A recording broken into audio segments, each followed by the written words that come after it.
How are you, sir? Here we are. I'm doing well. How are you doing, sir? I am good, sir. That's good. Are we going to just say sir after this whole thing? Well, let's do introduction. So my name is David Ian Olson, for anybody that is not familiar with me, and you are? Gregory McKinley. And today we're going to be doing a joint interview. So this should be a little interesting because I've never done this format before. So we're going to, I guess, bounce back and forth. I'm going to interview Greg, and Greg is going to interview me. Yes. Do you want to start this? Okay, so, Mr. David. Planet Green Zen, inspiring the everyday person to break free from the mundane and take action. Hi, sir. So, how did you actually get to where you are today, as far as the success you've created? What are some challenges that you face just getting to where you are today? Oh my gosh. There have been so many challenges. The biggest thing for me is mindset, because I say this a lot on my channel, which is Emotional Embuffination for all those of you on Greg's channel. Please go check it out. But one of the things, I went through this kind of traumatic period in my life where I just felt like the whole world was caving in on me. I was going through a divorce. I had a terrible relationship with my kids. I had a failing business. Everything was just kind of a disaster, and it felt like it always had been. I remember there was a period where I thought that it was really weird to me that I would have a period where I didn't have some sort of suicidal ideations in my mind. And so I just felt like everything sucked all the time. And there was a point where I kind of started putting together that mindset was the underscore to everything. And then once I started focusing on developing mindset, that seemed to just completely alter the equation. And then ever since then, it just seems like things keep continually getting better and better and better. That's it. Mindset is kind of the key to me because everything spins out of that. Everything starts off from there, and then it spins out into actions, which alters what's happening in your environment and in your life and your body, etc. That's perfect. Just like, you always hear me say in our mastermind meetings, like Napoleon Hill always says, whatever the mind can conceive and believe, the mind can achieve. Or Absolutely.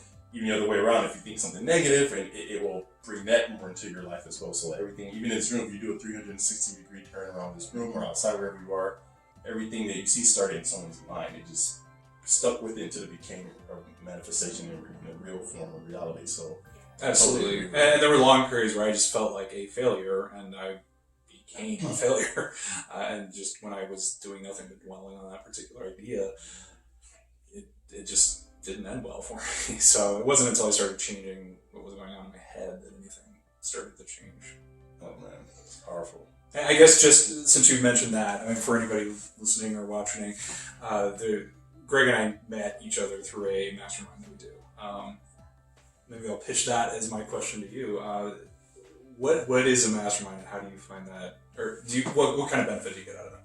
Yeah, so for me, the mastermind is like a mastermind alliance. How Napoleon Hill, someone actually came up with the term mastermind, which where like minds come together, men and women, various backgrounds, and they come together and just focus on one single topic or area and just help each other grow and learn. Maybe one person has more experience with something that you don't. You have a question there, and that other person say, "Hey, this is what I did to actually get past this hurdle or loop," or I suggest this. So you just help each other out grow intellectually, mentally, spiritually, whatever area you're focused on. So that's generally what a mastermind is in my interpretation.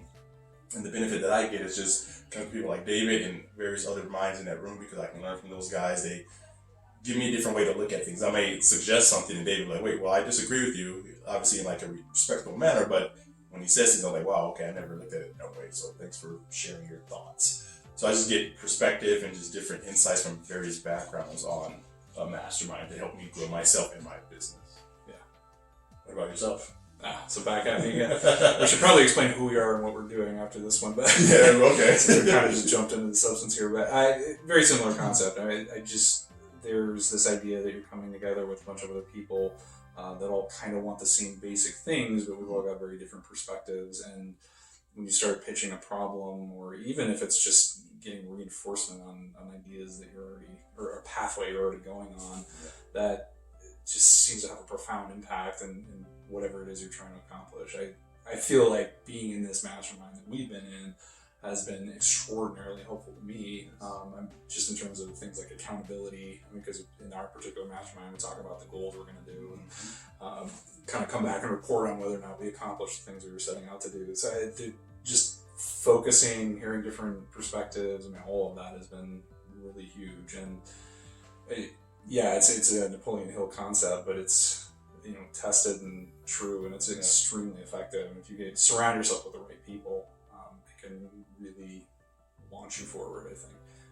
I totally agree. And like you were saying earlier, so for the viewers out there, what do you do? What is your profession? Sure. So let's get into the background here. So I have been an attorney for a while. I practice primarily in family law, and I also do some criminal misdemeanor work.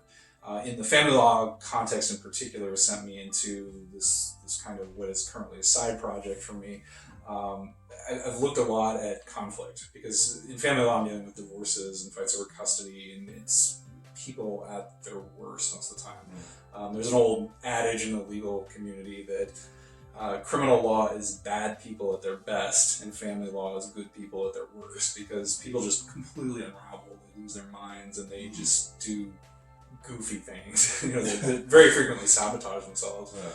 So working in that has given me this huge interest in conflict resolution and the sort of psychological dynamics that are at play when we're looking in these divorces, and how is there a way to improve that? And that's kind of developed into this whole side thing I've been doing, which I've called emotional embuffination. Embuffination is the process of becoming buff, making yourself strong like you would go to a gym, just using basic psychological concepts and things to toughen yourself up and become aware of what's going on, so that you don't, if something happens that you don't like in your life, you don't just fumble through and react, which is what most people do, but instead you kind of become aware of what's going on around you, the psychology of the people you're interacting with, the psychology of yourself, and so that you can kind of take control of the emotional states and have something constructive come out of the situation, rather than just flip out and react and then sabotage yourself in some way.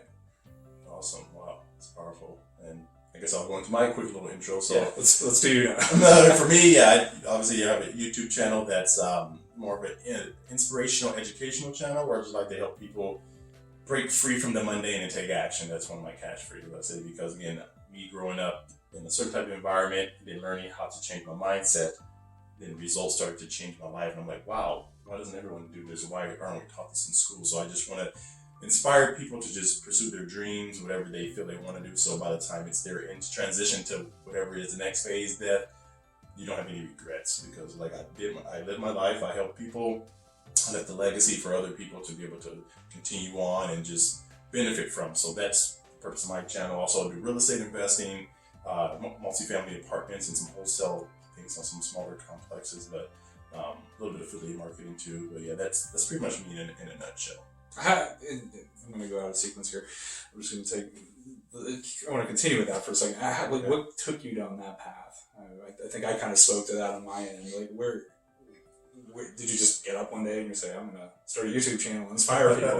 Like, where was your turning point? Yeah, actually 4 years ago I had a turning point. So I actually began in network marketing, and I had a mentor that was the first person that actually talked to me on a more of a personal development type of level. Like, hey, are you happy with your life? And at first I'm like, yeah, I have a great job, I can pay my bills. He said, well, what happens if you lose your job? Like, can you still sustain your current lifestyle?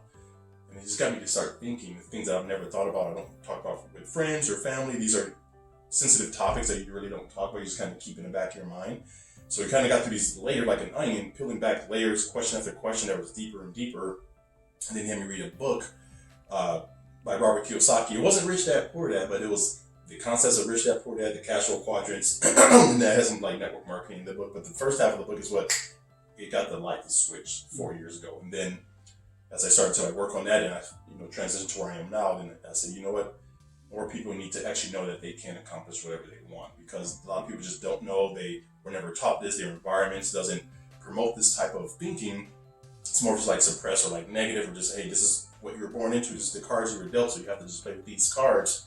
And there's another whole deck that you can actually go find. So that's what got me to start my channel, just to inspire people. Even if it's one person that watches this channel and they say, you know what, by me watching your channel, I started my own business, or I started, to work out and I lost 100 pounds, or whatever it is. Just because I have had a few people reach out to me just to thank me for some inspiration I post, whether it's just quotes or videos, and I'm like, wow, that's pretty much what it's for. It made me feel so good. It's like beyond what even money can do. So that's what got me to do that. It started 4 years ago, and then a couple years into that, I said other people need to actually wake up and unplug from the matrix and pursue their dreams and happiness.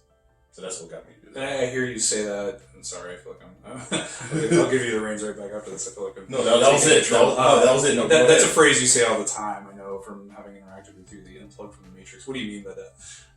So what I mean by that is, so if you guys don't know, actually the Matrix movie, you kind of research the directors, that was actually a documentary on the average person's life. Again, just like a maybe 1 minute explanation of it. So again, if you guys remember at least part 1, part 2 and 3, I can't speak to, but part 1, if you remember, see part 2 and 3? I did see them, but as far as more of like the meaning was in part 1. I think the 2 and 3 is more just like monetizing like franchise because they made so much money.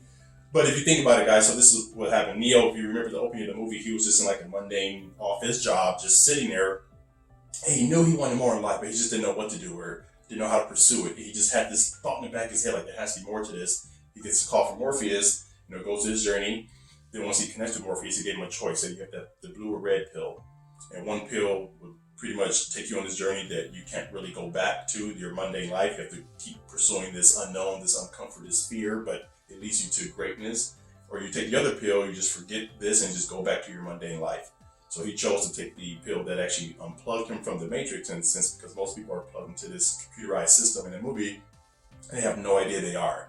And they're just living this life thinking they work, pay bills, and they just die and just do this whole mundane life without actually pursuing greatness. So they're all plugged into this giant simulation. They're all plugged into simulation. Reality. Exactly, but it's really not. So then we unplug, and you remember he woke up from like that incubator, and these machines were coming and taking humans and using them as batteries. So, and for me, my interpretation is that when you do something that you don't like, whether it's a job or anything, you are literally having your life sucked out of you until you just are not usable anymore, and you can be replaced by a younger, cheaper model. So that's the interpretation I took from the movie, to where so he unplugged me. You have to fight to actually unplug other people because their minds are so deeply ingrained into that system that they fight to keep it in there. Actually, I had the experience with a couple of people recently that, we just started talking about a few things I brought up, and they were just so defensive about no, I didn't even get a chance to explain anything. People are so protective of their misery. Yeah, exactly. You don't even know what I'm trying to explain to you. You don't even give me a chance. So that's why when you want to say you get unplugged from the matrix, you actually, instead of walking through the world with this neural tunnel vision, your eyes and mind open, you can really see clearly, and you're refreshed and you're happy and you're energized. And that's why I say people who are on this journey, you guys have been brainwashed by a cult. And when people say that to me, I say, yeah, I have been brainwashed. I have to wash my brain of all the gunk that's been built up for decades that I was taught that was not accurate. And I had to reprogram that. So yes, I did wash my brain. So that's pretty much what I mean when I say unplug the matrix. Okay. Thank you for that explanation. I just wanted to make sure it's clear for everybody. All right, I'll give it back to you. No, that's it. Let's see. I mean, to ask me a question. Okay, so yeah, so you probably just turn this into a conversation. Yeah, seriously. So again, for the viewers out there who's watching this, before we go to that, maybe I could just comment on something you said there. Maybe we can just turn this into more of a kind of free flow conversation kind of thing. So you talked about or we got on that topic of people being protective and defensive of kind of limited thinking or poverty mindset, their misery. I've had that experience quite a few times, and I did a recent video on cell phones because I strongly believe that people just get really hooked on cell phones and can use them in extremely unproductive and negative ways. There's a lot. Don't get me wrong. There's a lot of power in cell phones. I think they're an amazing technology and they can do lots of things. But there's also things that can start pulling you away from interactions with family members. It can suck up your time in completely unproductive ways, and there's a lot of negatives about it, and I think it's really the way they're designed just can pull you in. There was a period in my life where I was just, and I elaborate on this in the video, where I would spend up to an hour before I go to sleep just sitting there playing stupid games that were like solitaire-esque, and I was just burning time, and worse, I was making it really difficult for myself to go to sleep because that was the last thing I was doing before going to sleep. Anyway, I did a speech on this recently where I was talking about the problems with cell phones and kind of my own efforts to get cell phones out of my system. And afterwards, I had several people come up to me and they were super defensive about their cell phone use. And they were like, well, you don't understand. It's okay to just have a few games. And like, they were super like upset with me and wanted to really defend this idea that they should be able to have this cell phone addiction and they should be able to use it. And I was like, whoa, calm down. So it seems to go kind of in line with what you were talking about a second ago, where people get defensive. We get trapped in these modes where we just want to, we're used to it, whatever it is, and then we don't want to change. And I actually just read today this whole thing. It was a quote from Hanel, who did the Master Key System. Okay. If you're not familiar with that, it's a book from Napoleon Hill's era. Yeah, nice and book. That mine? Oh, I'm sorry. Mine is... No problem. I forgot to read it, I guess. So it's a book from Napoleon Hill's era, and it has... There was a quote in there that I read, which, if I'm saying it correctly, was, life is growth and growth is change. Which struck me because we have this tendency to not want to change. When we're presented with something, we get comfortable in a certain way. We just don't want to get out of that little box that we're in because it feels scary. And the problem is then we're inhibiting our own growth. And so a lot of times we get into these modes where we need to continue to change, or get so used to something it starts to become mundane or boring, or hamster wheel matrix, whatever you want to characterize it. But if you're not pushing yourself out of your comfort zone in some way, you just start to stagnate. And that's not life. So is very true. I forget the name of the monk that said it, but I heard him say a quote he said, "Don't go through life, grow through life." Yeah. And I was like, wow, that makes sense. Because people get so comfortable to that. Another way I like to describe it is, like, if you think about a straight line, people just kind of go through this mundane life like a straight line, and then if you don't have challenges to growth, those are like the squiggles and bumps. I said, you hook up your heart to a monitor and it has bumps and squiggles and you're living, but if it's a straight line, what does that mean? You're not living anymore. Yeah. I just thought of that like a while ago, but it's, in order to be able to grow and appreciate the good, you have to go through like the hardships and the uncomfort. And it gives, like, to me, that balance, yin yang balance, light, dark, sun, moon, whatever how you want to describe it, but you have to, in order to appreciate the great, you have to go through your personal journey of challenges and uncomfort, just so you can, when you get there, you're like, wow, I'm a better person. I'm, my mind's upgraded, my spirit, my body, whatever it is that, however you want to describe it, but you become a better version of yourself when you go through that journey. If you just kind of jump from here to here, you're not on the right frequency to be able to accept that abundance. That's why a lot of people who win the lottery instantly, they lose it within 2 years because they're not on that level to where they can accept that type of abundance. And they don't have the right mindset to begin with. Exactly, right mind. It goes back to mindset, like David was saying in the beginning, mindset. So Well, there's have you ever played the game Cash Flow? No, funny thing, I have not. However, I actually have a investor group through WhatsApp, and that just came up yesterday. Hey, let's do the online version and schedule it in person.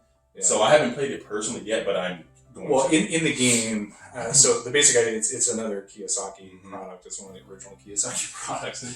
So there's a board game, and there's also an electronic game, but the objective is you're running in circles in the rat race. So you're just kind of going around in circles on this board, and you just keep various things happen. You get like business opportunities, or you have to like buy some stupid thing they call it doodads, where you just lose money. Sometimes you get bankrupt. Sometimes there's taxes that hit you, and you get paydays. But you just keep going around and around in a circle, and the objective is to get out of that rat race so that you're on a fast track, is what they call it. But when you're going around in a circle, they have deals that you can get, like business opportunities. And there are small deals and big deals. And I think it's really interesting because the small deals, they'll give you some opportunity to invest a little bit of money, but you still have to kind of analyze what the ROI is, the return on investment, to make sure it's a decent deal, because there are bad deals in there that you can get into, which will hurt you in the game. Then once you get a little more money, you can get the big deals. What's interesting to me is they operate in exactly the exact same way. So the basic mechanics that you're looking at when you're trying to determine is this a good deal or not are identical. It's just you've got more money involved. So it strikes me the same with the lottery situation. If you got somebody that doesn't know how to manage their money, has a complete screwed up mindset, and then you just hand them a bunch of money, they're going to take that same mindset that they had in their screwed up state that was limited that put them in a position where they didn't have money to begin with, and then all of a sudden they're going to have a lot of money that they're just going to mismanage and waste, and suddenly be right back where they started. So yeah, I 100% agree with that. Yeah, that brings me to two different, I think, quotes or quotes. I mean, or comments that I remember hearing. One I think was from Jim Rohn. He said, "If you take all the money in the world and divide it up evenly amongst everyone, it will eventually end up back in the same hands." Yeah, that's interesting. Right, and then That makes sense, isn't it? Right, and then the other one that ties into that is when someone gets a lot of money, like money doesn't corrupt people or make you evil; it just enhances the character that you are. So if you get a lot of money, you're already a bad person. Is going to enhance that even more. But if you're a good, genuine person, you get a lot of money, it'll just enhance what you already are. Mm-hmm. So those were like kind of wow, made me think when I heard those before. Greg's the quote master. Quote for everything. Well, maybe I can throw another question at you. Where do you see yourself going long term? Long term, it's a good question. So long term, I see myself investing in other people's businesses that actually have something to do with helping the entire world. That's whether it's an invention or a fund or a charity, investing in those businesses, also traveling the world, even helping construct whether other people in other countries need schools or facilities, things like that, to help teach them how to fish, so then they can take that knowledge and actually keep producing and duplicating that. Doing that stuff. I have an invention that I have in my mind that I want to get out physically. It's like a security device that will help people in their homes and businesses. So that's something else I haven't mentioned that I want to get out. So again, and then obviously you like to travel the world, enjoy all the foods and the sceneries of that this world has to offer that a lot of people don't really get to experience. So that's where I see myself long term, helping other people, investing in businesses that actually are doing something to help the world, and just giving back the abundance that I accumulated. Overabundance, be able to give that back and each one teach one. Cool. And that's a great question. And what do you see yourself in 2, 3, 4, 5 years? Well, I want to expand this project, the Emotional Embuffination project, quite a bit. That's kind of within my 5-year outline. That's kind of where I am. It's just expanding this. I want to get some basic messages out there about making people. I just want to make people more aware of their kind of emotional states and the emotional reactiveness, and kind of find ways for people to temper some of that, so that they can not just react, but kind of take control of situations in their lives that they don't like, which in turn just makes everything way better. When you look differently at conflict, because that's what emotions are all about. It's about. Because it doesn't matter if you're experiencing something that you like. If I go to Disneyland, I'm like, yeah, I'm so happy. Like, you don't need to control that because, you're happy. It's when something happens in our lives that we don't like, we don't want this thing to happen, that's when we start reacting negatively. That's when we feel like garbage. And so it's those situations when we're dealing with that kind of conflict, that to me is where people need to start learning how to deal with it, how to deal with the situation, how to deal with their emotions, that kind of thing. So I have a number of things that I want to do related to that project. I'm about to publish a journal, which is already printed. I'm just going to kind of shift it into the online arena. I've got a book that I've just written on this topic. I've got to get that into test reading. I'm just finishing up some editing on that right now. Okay. I want to start up with a online course that I've started the online on that. So there's a lot of projects kind of built out of the same basic concept, I guess. And so within a 5-year mark, my vision is sort of just building that out more and more. Okay, awesome. And just for the people listening out there, again, you see the different things that David and myself, we have, dreams to accomplish, and then we're not just saying, well, that's not realistic, or I don't have time for that. Find time to, replace things of lesser value with things of greater value. I actually got that from Bob Proctor, which is one of my inspirational guys. And a lot of people out there, they always... He's okay. You guys be the judge of that. Go watch some Bob Proctor videos on YouTube and let me know if you like them. You should totally watch my channel first. And then go visit them. Yeah, do that. Watch David's channel, Emotional Embuffination, and then... Which I'm sure you'll have links to under this video. Yes, I'll have the YouTube channel things. And your website in the description. But yeah, so again, a lot of people, the biggest thing that you hear is that I don't have time. I don't have time for this. It's like you do. It's just that what do you value? What do you, put your efforts and energies into? If you put it into watching TV, binge watching Netflix all day, then yes, you're not going to have time to do something else. But if you replace that lesser value, which is just watching mindless TV, with something of greater value, working on a journal, a book, exercising, building, your own business, online courses, you replace that same time into something that's more productive. You'll see that you have way more time than what you think you do. I used to think I didn't have time after working all day and come home. I don't have time for anything else.